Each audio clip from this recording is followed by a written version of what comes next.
Sahabat GPIB yang dikasihi Tuhan, selamat pagi.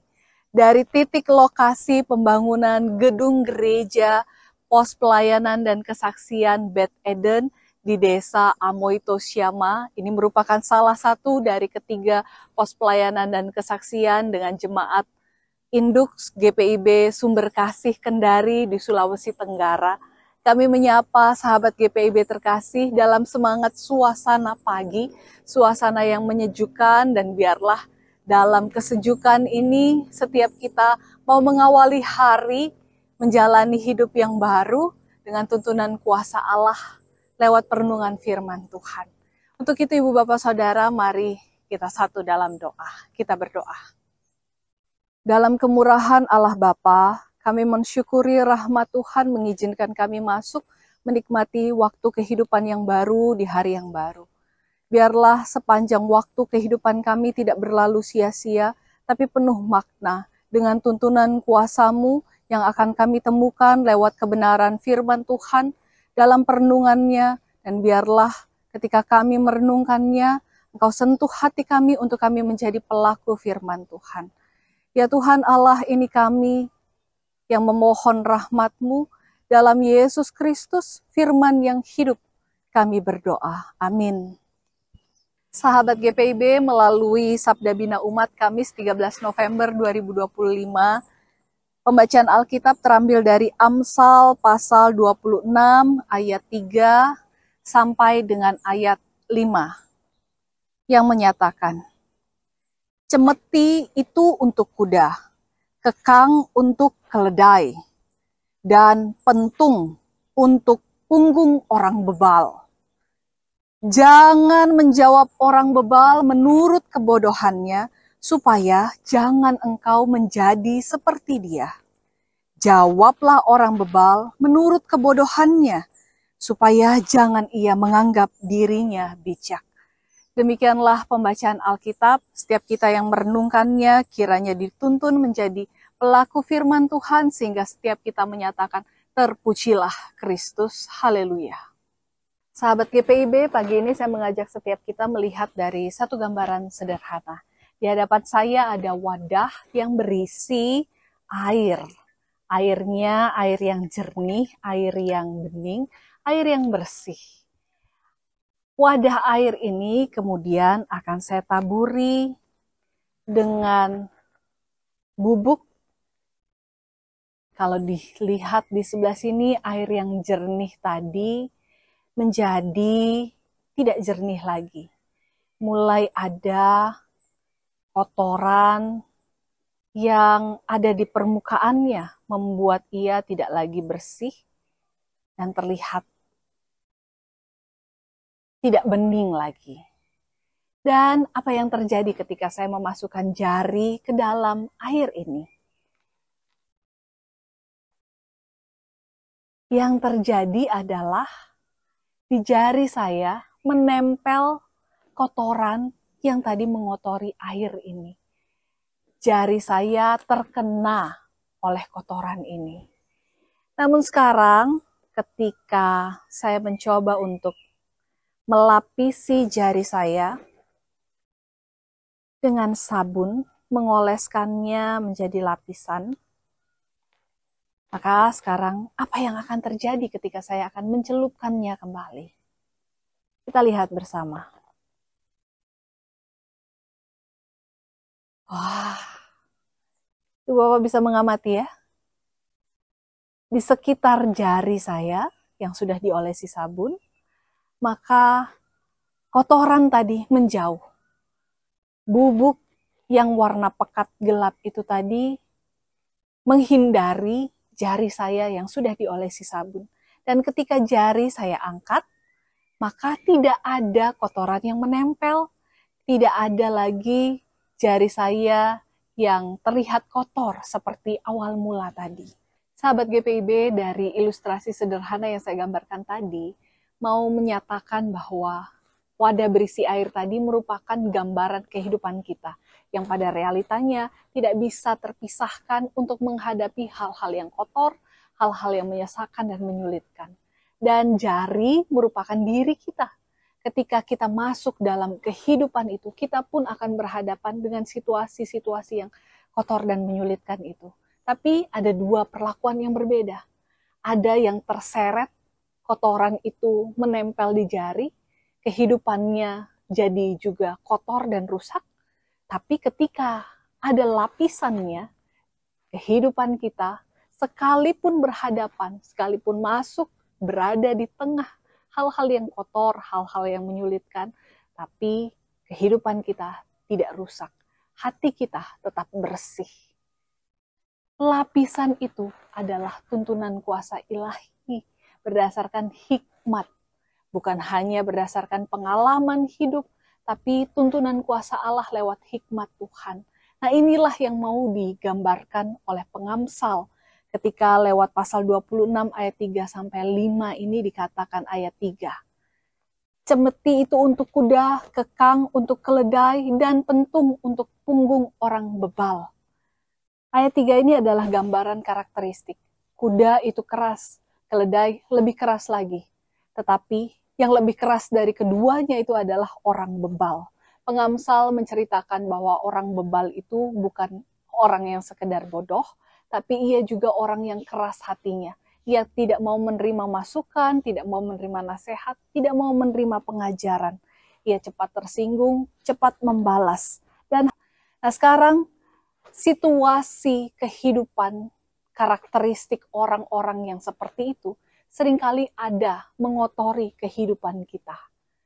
Bagaimana sikap kita menghadapi, bagaimana respon yang akan kita berikan ketika kita ada di dalamnya. Ayat 4 dan ayat yang kelima mau menunjukkan ada dua respon. Ini bukan ayat yang saling bertentangan, tapi ayat yang semakin saling melengkapi. Ayat 4 dikatakan, jangan menjawab orang bebal menurut kebodohannya supaya jangan engkau menjadi seperti dia. Respon yang pertama ini nasihat bagi kita adalah diajak untuk jangan menjawab, diam. Kenapa? Ketika kita menjawab menurut kebodohannya, apalagi metode yang kita gunakan, cara yang kita gunakan bereaksi sama seperti kebodohannya, maka itu sama saja memperkeruh suasana. Tapi seperti peribahasa katakan, diam itu emas. Maka ada waktunya situasi yang kita pelajari, karakteristik yang ada, mengajak kita untuk bersikap, merespon dengan cara diam. Tapi tidak berhenti di titik itu. Di ayat yang kelima dikatakan, jawablah orang bebal menurut kebodohannya, supaya jangan ia menganggap dirinya bijak. Di ayat 4 tadi dikatakan kita diam. Ayat 5, suasananya mengatakan, bicaralah, jawablah. Ternyata tidak selamanya diam itu emas. Dan karena ketika kita diam saja, di sanalah semakin berkembang situasi yang memperkeruh suasana. Ketika diam saja, maka kebohongan akan terlihat seperti kebenaran. Maka disinilah hikmat mengajarkan kita. Ada dua respon sikap. Diam dan juga bicara. Dua-duanya bisa benar, dua-duanya bisa salah ketika tidak dilakukan pada waktu dan situasi yang tepat. Nah, bagaimana caranya kita bisa membedakan suasana yang seperti apa dengan sikap yang mana yang harus kita pilih? Disinilah hikmat membantu kita, tuntunan ilahi membantu kita untuk dapat membedakan. Di titik inilah kita masuk pada bagaimana hal-hal seperti ini terjadi dalam kehidupan yang nyata. Di zaman digital kita berjumpa dengan orang yang bebal. Tidak hanya di jalanan, tidak hanya di lingkungan kerja, di rumah, di lingkungan-lingkungan yang bisa kita temui, tapi juga di era digital ini kita temui banyak melalui layar ponsel kita. Ada komentar pedas di media sosial. Ada akun palsu yang menyerang tanpa identitas. Ada percakapan panas di grup WhatsApp. Menanggapi semua ini hanya membuat hati kita jadi keruh, jadi kotor, jadi panas. Kadang ketika kita mau menjawabnya, dengan komentar-komentar kita. Ternyata satu komentar saja bisa membuat seharian kita terseret. Kita merasa panas, kita merasa emosi, akhirnya membuat kita sulit tidur bahkan. Padahal kita tidak perlu menanggapinya. Diam saja, tidak perlu menjawabnya. Tetapi ada juga keadaan sebaliknya. Misalnya, ada seseorang yang menyebarkan hoax, memberikan informasi-informasi yang sesat, atau mengajarkan hal-hal yang tidak sesuai, bertentangan dengan pandangan iman Kristen. Jika kita diam pada situasi seperti ini, maka diam kita justru memperkuat kebohongan. Nah, disinilah ayat 5 berlaku. Maka pada akhirnya semua kembali pada hati kita. Tuhan tidak mengajar kita untuk hanya diam ataupun berbicara, tapi Tuhan mengajar kita untuk mengolah hati.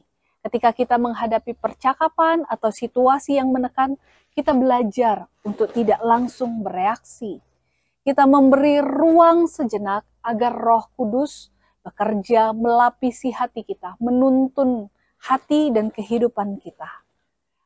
Ruang itulah yang kita pakai untuk bertanya, apakah respon yang akan saya hadapi dalam situasi seperti ini akan menjadi respon yang memuliakan Tuhan atau respon yang hanya sekedar memuaskan keinginan daging. Dan disinilah lapisan tuntunan ilahi itu akan menjaga kehidupan kita untuk mengambil respon yang tepat. Sahabat GPIB, berjalanlah hari ini dengan hati yang jernih.